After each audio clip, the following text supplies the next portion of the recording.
The BYU football program is headed to San Antonio today for the Alamo Bowl with great news in their back pocket. They may retain even more talent than previously thought, which could bolster their chances of winning a Big 12 title in 2025.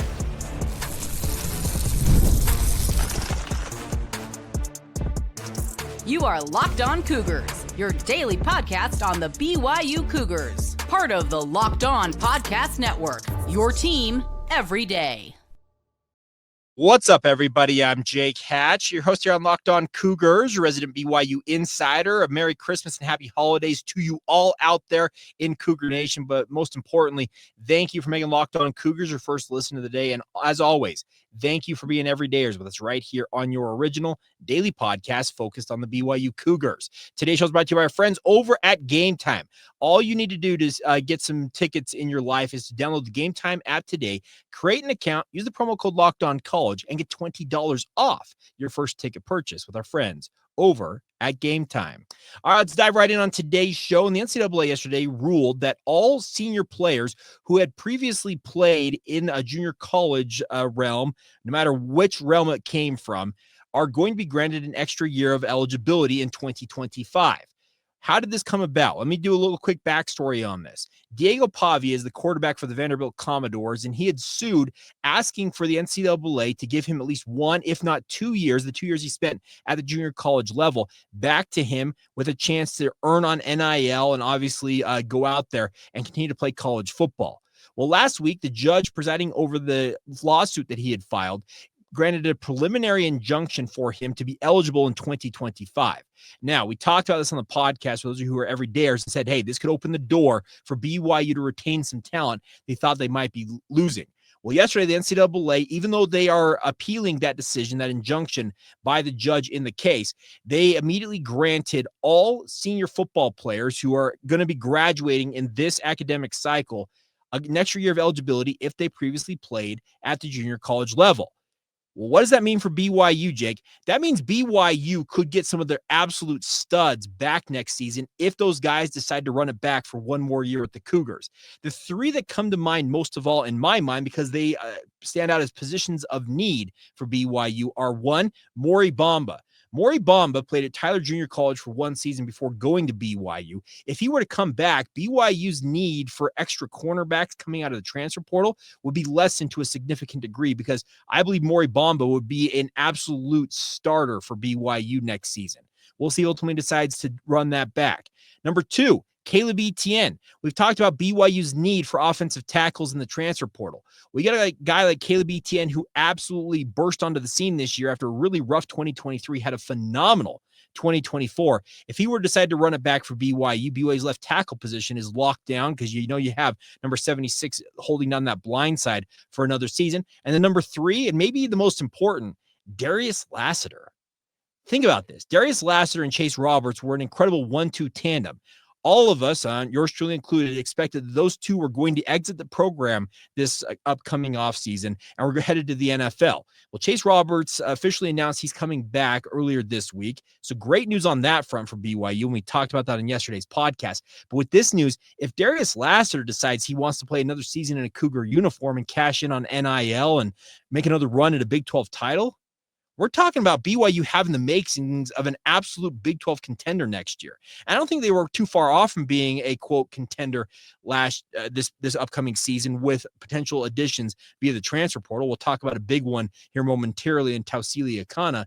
But the bigger point to be made here is if BYU can get some of these star players that we all thought were out of eligibility and they decide that they want to spend another year in Provo playing for the Cougars, we're talking about an absolutely top 4 or 5 team at worst in the preseason poll next year. And even with the guys returning beyond just those three, BYU is going to be a force in the Big 12. But these three guys, speaking of Mory Bamba, Caleb Etienne, and Darius Lassiter, would absolutely bolster BYU's chances. Other guys to keep an eye on include Hinckley Ropati, who spent time at Cerritos Junior College in California. Ray Paulo also played at Allen Hancock College, if I recall, in Northern California. Those are just a couple more names that could ultimately run it back for BYU. And any one of them, I think, would give a significant boost to the Cougars. Now, the converse side of that, or the reverse part of that is that those guys decide to run it back for BYU. The roster math, I should say, gets really clunky because suddenly you're adding 3, 4, 5 names back onto the roster that you thought previously you were going to be absolutely without, and you've been recruiting as such. It's already a mess. With 123-man roster being pared down to 105 men, we have seen a number of guys essentially pushed out of BYU. I don't mind using that term because guys have essentially been told, hey, here's the simple fact of the matter is that we don't have a spot for you on next year's roster. And we feel awful about it, but it's probably in your best interest to hit the transfer portal right now and seek out any opportunity you can find. And obviously, Kalani Sitake, he has proven, and he has talked about this in the past, that he will do everything within his power to help young men find the right spot for them. We've seen Jackson Bowers end up at Oregon State, a walk-on receiver in Prince Zombo, who was one of the players who was pushed out, essentially. He's headed to Utah Tech. We saw Crew Wakely, a guy a number of you have expressed your frustrations with him leaving BYU. He got an offer from Iowa State in the Big 12. So guys are getting opportunities elsewhere, but the math on this gets really, really convoluted very quickly if you start to break it down. I've said it in the past. I believe BYU could bring in up to 10 transfer portal guys, in my opinion, just kind of doing the math on my side of things. But once again, if a Darius Lassiter, a Etienne, or a Mory Bamba, and anybody beyond that decides that they want to run it back, I think BYU wouldn't hesitate to welcome those guys back for another season because they are proven commodities who helped BYU get to a 10-2 record this year and right there on the proverbial doorstep of making it to the Big 12 title game. Any one of those guys could come back and help BYU make another run at a Big 12 title next year. I don't think any of you out there, myself included, will be complaining about that fact. Now, those conversations need to be had. The coaches, I'm sure, will be explaining to these players what the ramifications are of it. I'm sure there'll be discussions on what NIL packages can be thrown together on short notice to make it enticing for these guys to stick around in Provo. But the other part of it is those young men have to be willing to run it back for another season in Provo. A lot of them, I'm sure that Etienne, Darius Lassiter have been thinking for quite a while now about signing with agents, preparing for the NFL draft, the potential of making an NFL paycheck versus what they could make at the collegiate level. There is a lot to be discussed here, but I'm very intrigued to see if any of these guys decide to come back to BYU, and if any 1 or 2 or 3 or 4 or 5 of them decide to run it back, BYU gets that much better immediately simply because continuity is far better than having to venture into the unknown and add somebody to the mix that you don't have a full idea of what they can do. These players, speaking of the ones I've just mentioned, are absolute proven commodities in BYU's system, and you would love to have them back for another year if they do want to return to play for Kalani Sitake and the Cougars. All right, we've talked about BYU adding a number of guys in the transfer portal. We talked about that yesterday. Well, some great news came shortly after I mentioned his name on yesterday's podcast. That is one, Tausili Akana. What is the offer to BYU as he joins the football program in Provo after a foray in Texas? We're talking about that next right here on a Christmas Eve edition of Locked On Cougars. Today's show is brought to you by our friends over at FanDuel. Now, FanDuel, we all know that the NFL playoffs are almost here, but it's not too late to get in on the regular season action with our friends at FanDuel. Tomorrow, you got 2 games on Netflix. If you want to take advantage of it, you can do it with FanDuel as they are America's #1 sportsbook. Right now, new customers get $250 in bonus bets if your first $5 bet hits. It's as simple as that, my friends. The best part is FanDuel has a myriad of ways for you to pick up that W and cash in on that $250 in bonus bets. And all you got to do is decide what you're interested in. Money line, who's going to win games up straight up. You want to bet against the spread. You want player props, a player scoring a touchdown in which way, at what point in the game, how many points each team will score. No matter what you're interested in betting on, FanDuel has every option available to you guys. But the best part is you can cash in today with $250 in bonus bets. And all you got to do is get started today at FanDuel.com to join up. That's FanDuel.com. Once again, for your chance at $250 in bonus bets, courtesy of FanDuel. Make every moment more once again with FanDuel, as they are an official sportsbook partner of the NFL. Thank you once again for making Locked On Cougars your first listen of the day. Appreciate all of you for joining us here on this Christmas Eve edition. No matter when you're listening to it, I hope you guys have a fantastic Christmas and a happy holiday season. I had plans to actually run our interview. I've already got it in the can with Connor Pay, but with all the news that came out on the 23rd, happy Festivus, by the way, to those of you who celebrate that holiday as well yesterday. I guess happy belated Festivus. But I had a chance to catch up with Connor Pay. We'll run that probably on Thursday. We are going to take Christmas Day off. At least is my full intention to do that. But we'll see what happens. But a very Merry Christmas to you all out there. Now, BYU got another gift under the tree in the form of Tausili Akana. I don't know he had the Nu'u on the end of his name. I always called him Tausili Akana. He is a guy transferring to BYU from Texas after previously having played for Skyridge High School in Lehi, Utah. Akana, similar to what we talked about, if you go back to yesterday's podcast, when I talked about having watched a guy like a Hunter Clegg, Akana, similar to Clegg, is a bona fide pass rush specialist. He was near unblockable at the high school level. And a number of you know that I call high school football games during the prep season for KSL Rewind. I had a chance to watch Akana up close a number of times, and I'm telling you, his skills, similar to Clegg, were just so far beyond a number of his peers at the high school level that he looked, once again, near unblockable and showed all the tools that you wanted in a high-level prospect. He was rated a 96 by our friends over at 24/7 Sports. For comparison's sake, I was crowing yesterday about how much Hunter Clegg could mean to BYU football as a bona fide four-star prospect that flipped from Utah to BYU. He was a 92, if I recall correctly, maybe a 93 at best on the 24/7 sports rankings. Shows you how much of a talent people considered Tausili Akana to be. The biggest thing I feel like for Akana is he got to Texas, realized that he was buried on a depth chart with absolute studs. And I'm not saying that he's not a stud, but I think he got to Texas and realized it was a very bloated depth chart, especially on the edge for Texas with what Steve Sarkisian is doing in Austin, and decided to look elsewhere. He is a guy coming back to BYU that, similar to Clegg, will be an absolute necessity for BYU to improve on their pass rush because we've talked about BYU having an improved defense this year. Well, the stats don't lie, and I know that they can be a little misleading at times, but Greg Wrubell put this out last night. Sacks. BYU is 122nd in the entire country this year. They were 122nd in the country this year. They were 129th last year. A 7-spot improvement. Colorado, they're 9th in sacks on the season.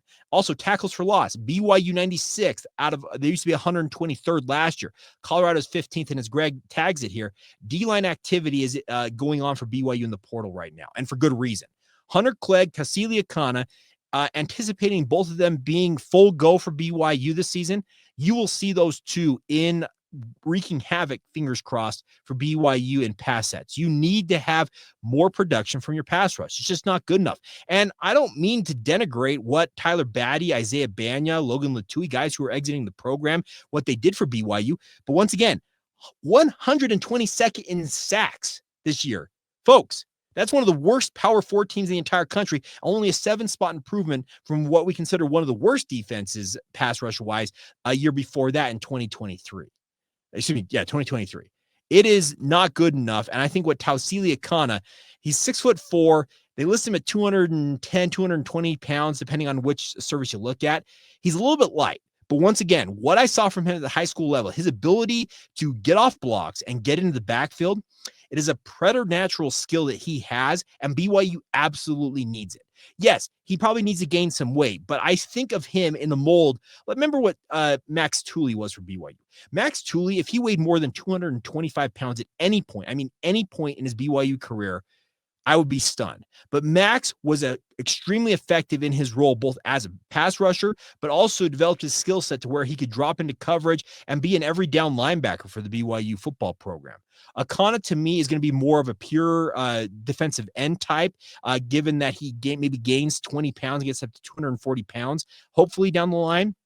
But you cannot argue with what he showed at the high school level, and that's why he was rated so highly in the high school recruiting thing rankings, I should say, not thing, but rankings.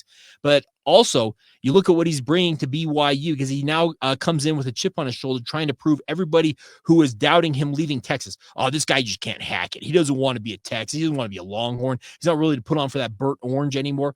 Guess what? Guys like that, I'll take a bet on every single day, because they're going to have a bone to pick with people who are doubting them. Now, a number of you are probably wondering, well, Jake, what about some of the other names out there in the transfer portal? Yes, Keanu Tanuvasa has entered the transfer portal. As I understand it, BYU has made contact with Tanuvasa, but beyond Tanuvasa, I'm fairly certain that 133 teams have probably also made contact with Keanu Tanuvasa. That is an all-conference type defensive tackle, a game-changing type interior defensive lineman. If BYU were lucky enough to get Keanu Tanuvasa to join their ranks, BYU may have put together a defensive line via the transfer portal that could be their starting defensive line next season. I'm telling you, Hunter Clegg, Tausili Akana on the edges, and then you add a guy like Keanu Tanuvasa in the mix alongside Anisi Purcell. That has the makings of BYU's potential starting defensive line in the 2025 season opener. That's how good talent BYU could land if it were to come to pass. I don't have any inside intel right now on Keanu Tanuvasa and the interest that BYU has, but I do know that BYU has made contact with him, and it has to be a two-way street. If he's got interest in BYU, I can assure you BYU has interest in him, but once again, he is going to have everybody. I'm talking the biggest of the big teams down to the smallest of the small. Well, hey, make a phone call or text him and say, hey, are you interested in X university? Whether it's Alabama, Texas, man, Michigan, USC, any of those. And I know that Steve Bartle, my good friend over at KSLSports.com, said that USC and Michigan are two of the top options for him, and for good reason. But BYU will absolutely continue to run in that race as long as they are in the mix for a guy like Keanu Tanuvasa. And then the other name to pay attention to, I talked about Tausili Akana yesterday, and suddenly he announced his commitment. Could today be the day for Andrew Gentry? I understand it. A number of people have also said this, that it's USC or BYU for Andrew Gentry. And this is a guy, once again, who spurned BYU out of high school, spurned them after his mission. But could the third time be the charm finally? Well, it sure feels like it's more real than ever. And Andrew Gentry, if he were to return for BYU, and let's say Caleb Etienne does, that could be your left tackle, right tackle combo with Etienne on the left side and Andrew Gentry on the right side. And you'd be very happy, I feel like, as a Cougar fan. So let me reiterate. I don't know or have a feel at the time of recording this podcast. I'm recording this late Monday night about Keanu Tanuvasa. That could change in 20 minutes, 20 hours, or 20 days. I don't know when he will come out of the portal and where he'll ultimately end up. But conversely, I'm feeling very, very positive about Andrew Gentry and the potential for BYU to land what could be one of the starting tackles next season. So things are looking up for BYU. And to those of you who sent me messages about our good friend Bill, who is expressing his frustration with BYU's lack of work in the portal, well, patience, it's a virtue, and for good reason. And BYU is the beneficiary of it right now. All right, what else does BYU need? Like, what else can they really pull off here in the transfer portal cycle? Well, I've got a couple ideas, and I think there's a couple of needs still out there for BYU, and we'll delve into those as we continue on in our final stands on this Christmas Eve edition of Locked On Cougars. Thank you once again for making Locked On Cougars your first listen of the day. I want to remind you guys today's show is brought to you by our friends over at Game Time. Now, Game Time is here for you guys to get you out to the events you want to go to, whether it's sporting events, theater, comedy, music. They got all the options for you guys, and they have an incredible feature called Game Time Picks, which makes getting your tickets to live events even easier. It filters out all the fluff among the thousands of tickets that seem to be available for any given event to find you the right options, the best options at the right price. So that's the best part about it. What I love about our friends at Game Time is they have what they call their ticket, what am I trying to say? It's the all-in pricing feature. Toggling this feature in the app gives you the full price, fees included right up front, so you're not getting surprised when you get up to the checkout screen and all of a sudden the ticket price went from what you thought was pretty reasonable to absolutely exorbitant. They will take that out of your hands, and best part is they will take the guesswork out of buying your tickets and do it with our friends at Game Time. All you got to do is download the Game Time app today, create an account, and use the promo code LOCKEDONCollege for $20 off your first purchase. Terms apply. Again, create that account, redeem the promo code LOCKEDONCOLLEGE. That's LOCKEDONCollege for $20 off your first purchase. Download Game Time today, and as they like to say, what time is it? It's game time. Thank you once again for making Locked On Cougars your first listen and or view of the day. If you have not done so already, join the Locked On Cougars Insider Group. Get the latest, what I'm hearing on all things BYU, literally up to the minute stuff. When I'm hearing stuff, and I'm happy to pass it along, it's going out to our Locked On Cougars Insider Group first. The best part is you get a 14-day free trial to see if it's the right option for you. It's text messages. You don't have to go to a message board or log onto a website to find the inside intel that you crave. And the best part is just $5 a month after that 14-day free trial. So join us today. Click the link in the show notes below and join us on the Locked On Cougars Insider Group. All right, before we go on today's show, let's talk about what I still expect for BYU in the transfer portal. Well, this is me anticipating like Andrew Gentry. If he does pick BYU, and also with the question about Caleb Etienne out there, speaking of tackles, I think BYU still needs to look at offensive line and add maybe a body or two at that position group if they can manage it. Now, as I mentioned, the math on the roster with the pare down to 105 man with this new junior college ruling coming down, allowing them to return for another season, it makes the math so messed up. And I don't know how it's going to work out to anybody's satisfaction, but you're going to have to deal with it. So I still think BYU should look at all options in the offensive line realm. Offensive linemen are at a premium in the transfer portal because they are the toughest group to get to gel so quickly. And Connor Pace talked about it on this podcast. BYU went heavy in the portal in 2023, and he talked about the fact that the leadership never really got things gelled to the level they needed to, and they suffered through a 5-7 season. Well, they bet more on continuity, added some pieces here and there in the portal in 2024, and obviously we just saw the results of that with a 10-2 record with a chance to go to 11-2 coming up this Saturday. BYU, I think, is following the similar format to what they did last season, where, yeah, maybe they were a little slow out of the gates in the transfer portal, but hey, who can argue with what they have done so far in the portal and adding the bodies they've added so far with the potential to add some absolute stars as well? The biggest thing is trying to find the right mix of, once again, additions via the portal, but also betting on continuity to bolster BYU's chances of making a run of the Big 12 title next year. So that brings me to my next position of need for BYU, another tight end. I think Carson Ryan is absolutely in line to be BYU's number one option at the position, but knowing some of the injury concerns that Ethan Erickson has dealt with, I would look at another tight end for BYU offensively. We'll have to watch what happens with Darius Lassiter. Maybe you find a difference maker at wide receiver and bring him in. Trey Spivey was a name a number of Cougar fans were excited about. He announced he's going to Arizona. I don't think that's coincidence. He does that the day after Chase Roberts announces he's coming back to BYU. I'm not saying that BYU is the reason he picked Arizona, but I'm just saying that option for BYU, I think, came off the table once Chase Roberts officially announced he was coming back to the Cougars. Final thing, as two more positions. Continue to look at defensive line. This is a defensive line unit that has been thinned out with guys being pushed out of the program due to those roster cuts coming, but also you need to find guys who can come in and bolster the depth. I mentioned the fact if you were to pull off a Keanu Tanavasa, you'd have a really, really good front line of defensive linemen, but they are only so good as their backups in terms of guys can't play all 150 downs of a game, unless you're Travis Hunter, or it's not 150, but 100 downs per game. Guys need to blow every now and again, especially on the defensive line. You need to have backups who can hold up under duress, and that's one thing I think BYU is still looking to adequately recruit to, but also develop at the same time. And we'll see if they can find that right mix there. And then once again, even if Mory Bamba comes back at cornerback for BYU, the Cougars absolutely need to look at all options. And speaking of adding another corner, if they can find a guy they believe is a starting caliber cornerback, great, bring him in. But even for depth's sake, you need to continue to comb the transfer portal at cornerback, because I think those four positions are still the most in need for BYU, but also at the same time with what BYU has currently in the system and also what's in the pipeline, as well as guys who have already signed, the Cougars are in a position where they could maybe take a best player available. If there's a player out there, regardless of position, that they think is a difference maker, you bring them in. It'd be crazy to consider that, but I still think that's something BYU absolutely should look at in terms of potential to be added to the roster, because we all know that how close, let me rephrase that. We all know how close BYU came to getting to the Big 12 title game. Had they beaten Kansas, had they taken care of business against Arizona State, they would have been playing in that championship game with a chance to play in the playoff. It was oh so close. Could a player or two here or there push you over the top?